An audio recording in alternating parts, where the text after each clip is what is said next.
Mais ça, c'est la CEDEAO. Vous avez la preuve de ce que c'est que la CEDEAO, à travers le comportement de Tinubu contre Dangote. Vous avez la preuve de ce que c'est que la CEDEAO, une organisation de vassaux, de criminels en col blanc, des ennemis de leur peuple. Est-ce que vous êtes étonné que Tinubu fasse ça? Il traîne tellement de casseroles. Il a une affaire de drogue qu'il attend aux États-Unis. Il a une affaire de faux diplômes aux États-Unis. Vous pensez qu'il va s'opposer à Exxon? Ces dirigeants de la CEDEAO corrompus, là, qui ont volé des centaines de milliards de la fortune publique de leur pays et qui les ont cachés en Suisse, en Europe, partout, qui ont caché ça aux États-Unis, qui ont caché ça dans les paradis fiscaux de l'océan Atlantique. Vous pensez que ces gens peuvent mener des politiques en défaveur des multinationales qui protègent leur argent volé? Ce n'est pas possible. La CEDEAO ne peut pas émanciper l'Afrique parce que la CEDEAO est sous le contrôle des ennemis de la souveraineté africaine. Voilà la preuve. Et seul un Nigeria, avec à sa tête un gouvernement révolutionnaire, peut tirer tout bénéfice de l'investissement formidable de la raffinerie de Dangote. Vous avez compris? Donc il faut que les gens prennent conscience qu'il y a un rapport entre les affaires et la politique. Que la politique économique détermine l'environnement des affaires, les possibilités des affaires, détermine les bénéfices et les pertes. Qui veut finir avec Aliko Dangote? Qui a des problèmes avec Aliko Dangote? Les amis, le milliardaire d'Afrique, Aliko Dangote, a des problèmes énormément avec son business. Qui est à l'origine de ce problème? Alors, est-ce que les milliardaires également ont des problèmes? Écoutons. Aliko Dangote est un milliardaire, l'un des plus importants que l'Afrique ait jamais connu. Et probablement peut-être le plus grand milliardaire africain de ce temps. Il a décidé de construire au Nigeria, son pays d'origine, une immense raffinerie de pétrole. Quel est le principe même de la raffinerie de pétrole? Vous savez, quand le pétrole sort de terre, c'est comme de la boue.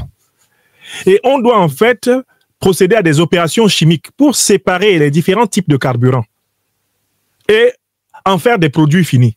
Ça va donc donner d'un côté des plastiques, ça va donner de l'autre côté, par exemple, du pétrole, ça va donner du gazole, ça va donner plusieurs variétés de produits. Et cela, c'est le travail d'une raffinerie. La raffinerie, c'est en fait une industrie ayant pour but de séparer et de constituer les différents produits dérivés du brut qui sort de la terre. Dangote a construit donc la plus grande raffinerie qu'un Africain ait jamais construite en Afrique, depuis que le pétrole est exploité. La plus grande raffinerie qu'un Africain qu'un entrepreneur africain ait jamais construite, il l'a bâtie au Nigeria. On s'attendrait à ce que la réalisation de Dangote soit une source de réjouissance, non pas simplement pour le peuple nigérian, mais également pour les autorités nigérianes, pour le régime d'Adebola Tinubu. Or que non. Depuis que Dangote a fini de mettre en place l'outil, et que par conséquent, il lui faut et il lui suffit d'acheter du brut pour le raffiner et ainsi commencer à alimenter les stations d'essence de tout le Nigeria, de toute l'Afrique de l'Ouest et de toute l'Afrique centrale en pétrole raffiné sur place, Dangote se rend compte que le gouvernement nigérian ne veut pas lui vendre le pétrole brut.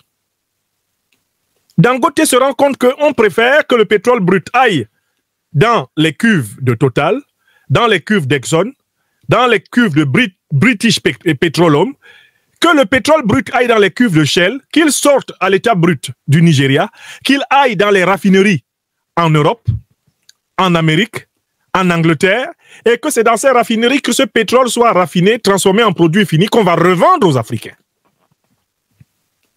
Dangote se retrouve dans une situation où lui, Nigérian, au Nigeria, détenteur de la plus grande raffinerie privée,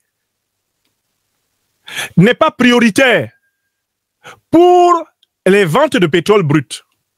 L'État, le gouvernement nigérian préférant vendre le pétrole brut aux multinationales étrangères et non pas à la multinationale de Dangote qui, elle, en transformant le pétrole brut sur place, peut le vendre 3, 4, 5, 6, 7, 10 fois moins cher.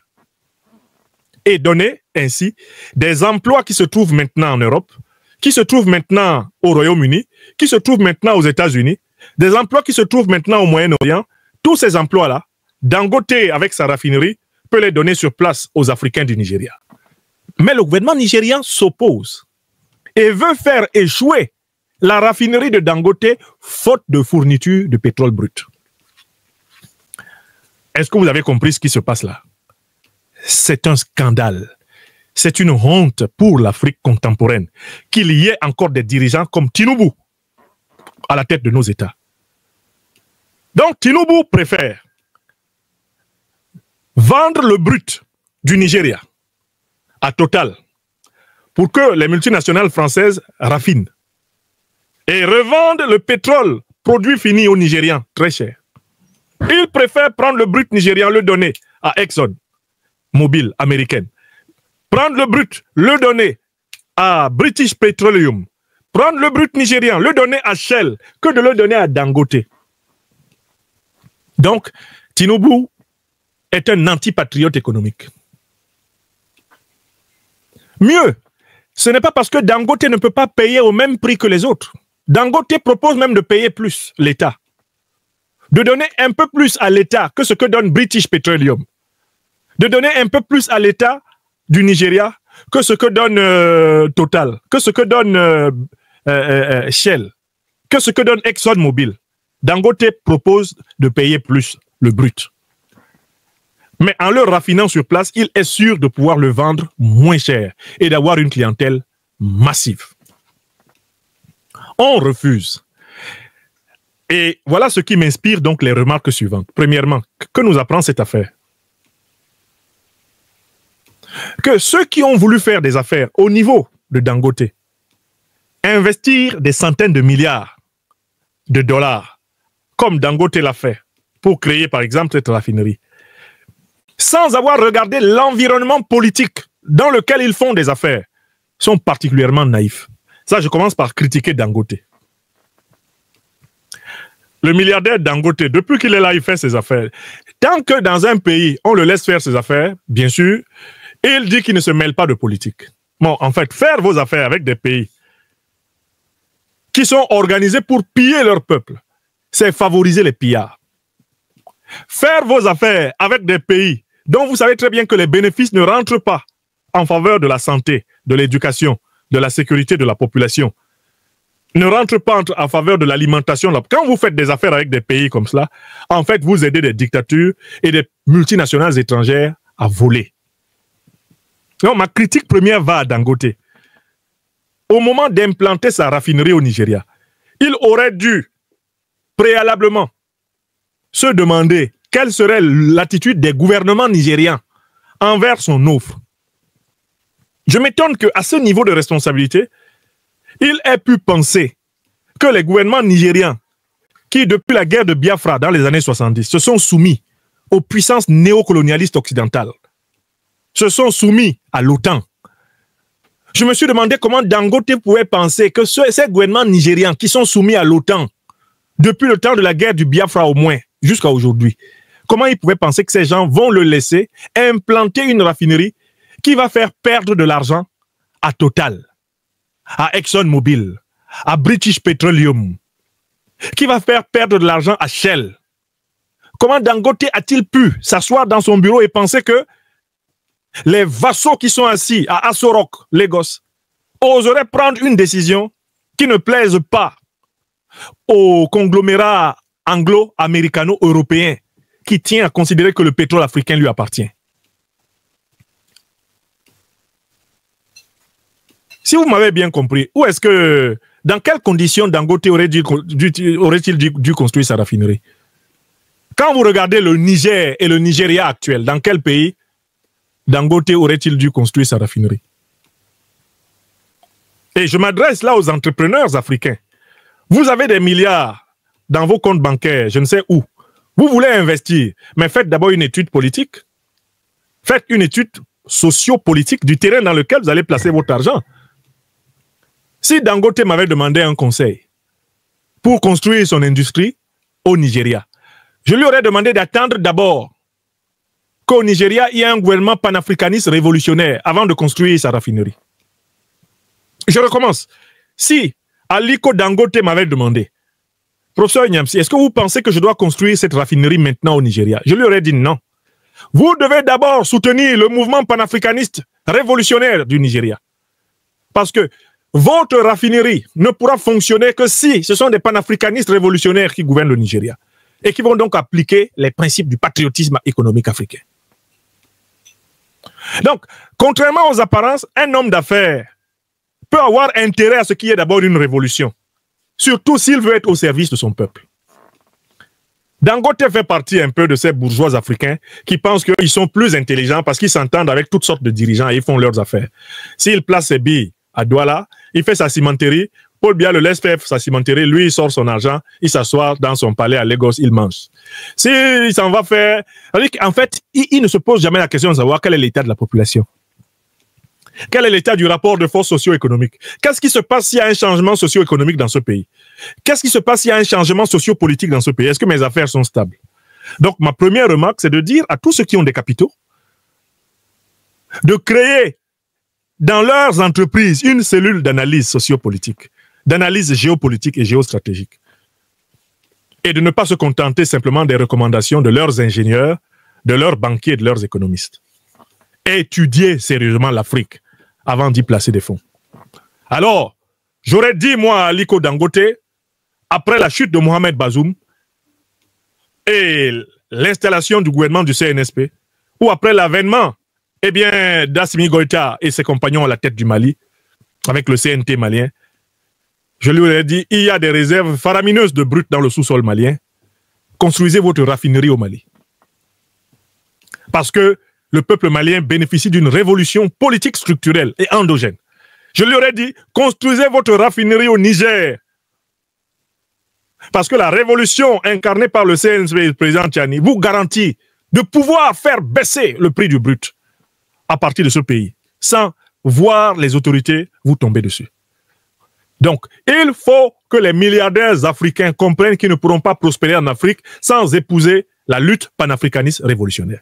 Ça, c'est ma principale critique à Dangote. De l'autre côté, on va dénoncer Tinubu. On va dénoncer tous ces chefs d'État qui, dès que les Occidentaux, les multinationales occidentales les menacent, dès que les dirigeants occidentaux les menacent, se retournent contre leurs propres entrepreneurs, contre les intérêts de leur propre peuple. Mais ça, c'est la CEDEAO. Vous avez la preuve de ce que c'est que la CEDEAO, à travers le comportement de Tinubu contre Dangote. Vous avez la preuve de ce que c'est que la CEDEAO, c'est une organisation de vassaux, de criminels en col blanc, des ennemis de leur peuple. Est-ce que vous êtes étonné que Tinubu fasse ça? Il traîne tellement de casseroles. Il a une affaire de drogue qu'il attend aux États-Unis. Il a une affaire de faux diplômes aux États-Unis. Vous pensez qu'il va s'opposer à Exxon? Vous pensez que ces gens-là vont s'opposer avec tout l'argent qu'ils ont planqué dans les paradis fiscaux en Europe, aux États-Unis? Ces dirigeants de la CEDEAO corrompus, là, qui ont volé des centaines de milliards de la fortune publique de leur pays et qui les ont cachés en Suisse, en Europe, partout, qui ont caché ça aux États-Unis, qui ont caché ça dans les paradis fiscaux de l'océan Atlantique. Vous pensez que ces gens peuvent mener des politiques en défaveur des multinationales qui protègent leur argent volé? Ce n'est pas possible. La CEDEAO ne peut pas émanciper l'Afrique parce que la CEDEAO est sous le contrôle des ennemis de la souveraineté africaine. Voilà la preuve. Et c'est ce que je voulais dire ici. Donc, Aliko Dangote se pose la question de savoir si il est un homme d'affaires qui épouse la révolution panafricaine. Est-ce qu'il l'épouse? S'il n'épouse pas la révolution panafricaine, qu'il ne vienne pas crier dans nos oreilles. Tout homme d'affaires qui n'épouse pas la révolution panafricaniste, qu'il ne vienne pas crier dans nos oreilles. Qu'il s'entende avec ceux qu'il considère comme les meilleurs partenaires, les oligarques de l'impérialisme, de l'ultra-capitalisme. Entendez-vous avec eux. Parce que là, Dangote commence à parler comme un révolutionnaire, alors qu'il aurait dû être attentif au processus révolutionnaire. Au lieu de construire la raffinerie, il fallait soutenir d'abord la révolution. Seul un Nigeria, avec à sa tête un gouvernement révolutionnaire, peut tirer tout bénéfice de l'investissement formidable de la raffinerie de Dangote. Vous avez compris? Donc il faut que les gens prennent conscience qu'il y a un rapport entre les affaires et la politique. Que la politique économique détermine l'environnement des affaires, les possibilités des affaires, détermine les bénéfices et les pertes. Et qu'on arrête avec cette espèce de séparation hypocrite entre les affaires et la politique. Non, tu fais des affaires, tu dois t'intéresser à l'ordre politique. Tu dois participer à l'ordre politique. Mais tu dois y participer d'une manière transparente. Tu dois choisir une certaine politique pour faire des affaires. Alors, ceux qui disent qu'ils sont neutres, ils sont seulement là. Ok, vous allez subir donc et ne vous plaignez pas. Soyez neutres. Quand vous êtes neutre là, vos pleurs aussi nous laissent neutres. Je recommence. Quand vous faites des affaires, vous gagnez beaucoup d'argent. Quand l'argent rentre, vous ne nous parlez pas. Vous ne venez pas vous plaindre. Oh, j'ai trop gagné de l'argent au Nigeria cette année. J'ai trop gagné de l'argent au Cameroun cette année. J'ai trop gagné de l'argent au Mali. Vous vous plaignez pas, non? Et c'est ce que vous appelez la neutralité des hommes d'affaires. N'est-ce pas? Maintenant, quand il y a un gouvernement néocolonisé, un gouvernement de vassaux, qui prend des décisions vassales et néocoloniales et impérialistes contre vous, vous venez crier « Oh, je fais travailler les Africains ». Non, non, non, c'est faux. Vous faites travailler des Africains pour votre intérêt. C'est seulement quand votre intérêt à vous est en danger que vous venez nous dire qu'il faut que nous nous mobilisions pour vous. Or, à la base, c'est que votre intérêt qui vous intéresse.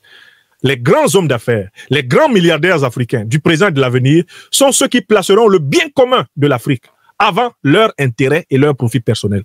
Parce qu'après tout, Dangote, il est milliardaire grâce au travail des autres. Ce n'est pas lui tout seul qui fait le travail. Les milliards qu'il possède sont générés par le travail des autres. C'est le travail social qui produit le capital. Le capital ne tombe pas du ciel comme la manne dans la Bible mosaïque. Le capital est produit par le travail. Et le travail est une activité sociale. C'est la société qui produit le capital. C'est la société qui fructifie le capital.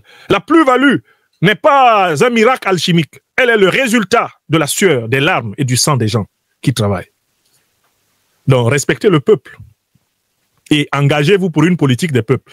Monsieur Dangote, mettez vos milliards dans les pays révolutionnaires panafricanistes. Et les autres, mettez vos milliards dans la révolution. Je recommence. Mon conseil à Aliko Dangote, et je vais résumer ça en anglais, parce qu'il comprend mieux l'anglais. Mettez vos milliards, investissez dans les pays panafricanistes révolutionnaires. Vous ferez de bonnes affaires. Vos droits seront respectés. Et dans les pays qui ne sont pas panafricanistes révolutionnaires, investissez dans la révolution. Soutenez la révolution. Quand la révolution aura lieu, vous pourrez faire des affaires. C'est clair ou c'est pas clair? C'est tout. Alors là, il commence à faire pitié. Il parle comme s'il était vraiment engagé dans une lutte politique comme nous autres depuis longtemps. Non, c'est pas vous. Vous êtes dans une lutte pour augmenter votre capital tous les jours. Vous êtes un capitaliste. Maintenant, vous commencez à comprendre que vous aurez besoin d'être panafricaniste. Bienvenue au club. Le club de l'intérêt général, du bien commun. Donc, j'apporte vraiment mon soutien à M. Dangote. Il y a tous ceux qui font des affaires en Afrique. Mais je leur dis, vous avez une responsabilité politique. Vous ne pouvez pas continuer à faire des affaires en Afrique comme si la politique ne comptait pas. Et c'est seulement quand la politique vous rattrape négativement que vous venez rejoindre le bloc panafricaniste pour quelque temps. Le temps que ça s'arrange et que vous repartiez vous en mettre plein les fruits. C'est trop facile. Investissez dans les pays révolutionnaires ou investissez dans la révolution. Voilà la bonne destination des milliards.